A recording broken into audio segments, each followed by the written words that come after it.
এমন একটা দেশ, দেশের নাম বলার আগেই হাসি আসে। আমাদের বাংলাদেশের ১ টাকা হ্যাঁ দেশেরও ১ পূজা। ওই লোকটা আচ্ছা কোন দিই যেখানে বড় বড় নেতাকর্মী, বড় বড় সংস্থাগুলো, নেটো, তারপর আমেরিকা সুপার পাওয়ার, তারপর হইলো ইসরায়েল, সবগুলো এর মধ্যে পানিতে নাকুডুবু খাইতেছে।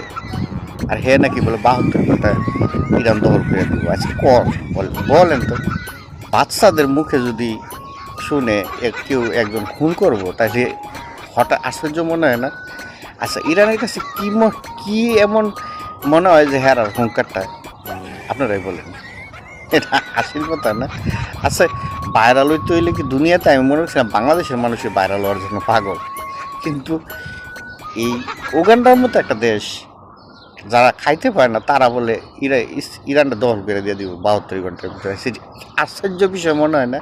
আপনাদের কাছে কি মনে হয় ভাই? আমার তো হাসি থামাইতে পারতেছি না, এর জন্য আমি বললাম।